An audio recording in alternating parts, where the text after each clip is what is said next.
On en arrive vraiment sur cet article au cœur de la permissivité de votre texte. Et Monsieur le ministre, je réitère ma question, tout le monde nous regarde, on a le droit d'avoir une réponse. Est-ce qu'il y a réellement, oui ou non, un plan de régularisation des clandestins qui est prévu? Ça fait plusieurs heures. On a le droit d'avoir une réponse parce que beaucoup de gens commencent à s'interroger sur ce point-là. Mais c'est très facile, Monsieur le ministre. Vous me dites oui, vous me dites non, vous me dites combien, vous me dites j'ai besoin de temps pour vous répondre, vous me dites je dois en demander la permission à Emmanuel Macron, mais dites-moi juste quelque chose s'il vous plaît. Merci, monsieur le député. Excusez-moi, je prenais mes marques. C'est un amendement qui propose de régulariser les travailleuses et travailleurs sans papier.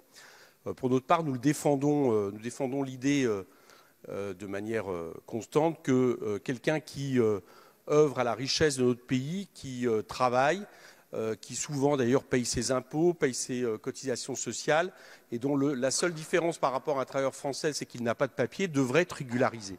Mais là, dans la situation, c'est encore plus nécessaire. Pourquoi c'est encore plus nécessaire? D'abord parce que l'argument qu'on entend parfois sur la question d'un appel d'air, aujourd'hui, évidemment, il ne peut pas être justifié. Personne ne peut arriver en France, les frontières sont fermées.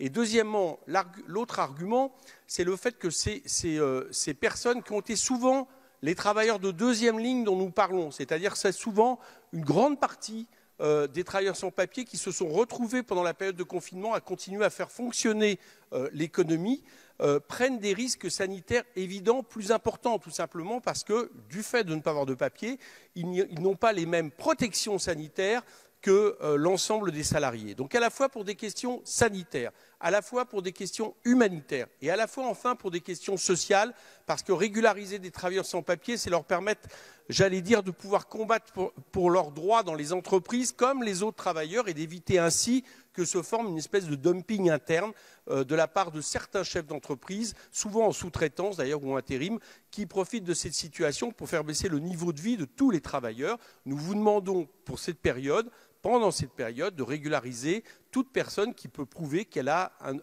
un travail dans ce pays. Bonjour à tous, Sissoko Anzouman, Coalition internationale de sans-papiers immigrants, marche de solidarité et coordination 75 des sans-papiers. Appel à une journée de manifestation pour le 30 mai, 14h30 à la place de la Madeleine. Foyer, centre de rétention, sans-papiers, des mesures immédiates contre la bombe sanitaire. Pour ces populations, la crise sanitaire actuelle est en train de devenir une véritable bombe sanitaire. Pour elles-mêmes et pour eux-mêmes abandonnés à la menace du virus, mais aussi pour toute la société. Distribution massive de masques, gants et gel dans les foyers, fermeture immédiate des CRA, centres de rétention administratif, ouverture immédiate de lieux sans conditions de papier et de revenus pour permettre un hébergement et une vie collective respectant la distanciation physique, suspension des loyers pendant toute la durée du confinement mars, avril et mai, et effacement des loyers impayés, régularisation inconditionnelle de tous les sans-papiers, avec droit aux revenus sociaux, droit aux mesures de chômage partiel pour celles et ceux qui travaillaient et accès gratuit à la santé. Ces exigences hier de justice et d'égalité sont aujourd'hui d'impérieuse nécessité sanitaire, hors desquelles tous les discours contre la propagation du virus sont vains. Rendez-vous le 30 mai à 14h30 à la Madeleine.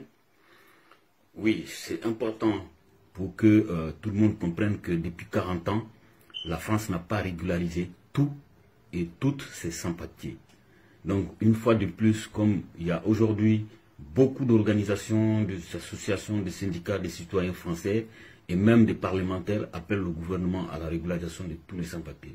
Donc, c'est la raison pour laquelle il est très important que tous les Français, Françaises, étrangers, étrangères, avec ou sans papier, se joignent à nous le 30 mai à 14h. La manifestation ne va pas se dérouler de manière comme on a su le faire depuis belle lurette.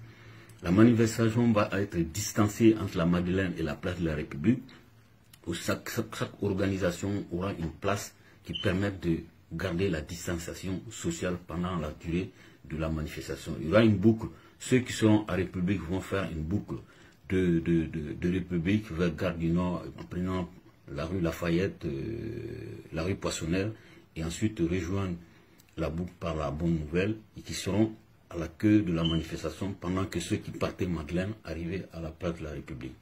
Donc pour ceux et celles qui nous écoutent, c'est très important de sortir massivement le 30 mai à 14h30 au métro Madeleine, Opéra, Richelieu-Drouot, Grand Boulevard, Strasbourg-Saint-Denis, République, et ainsi de suite. Merci.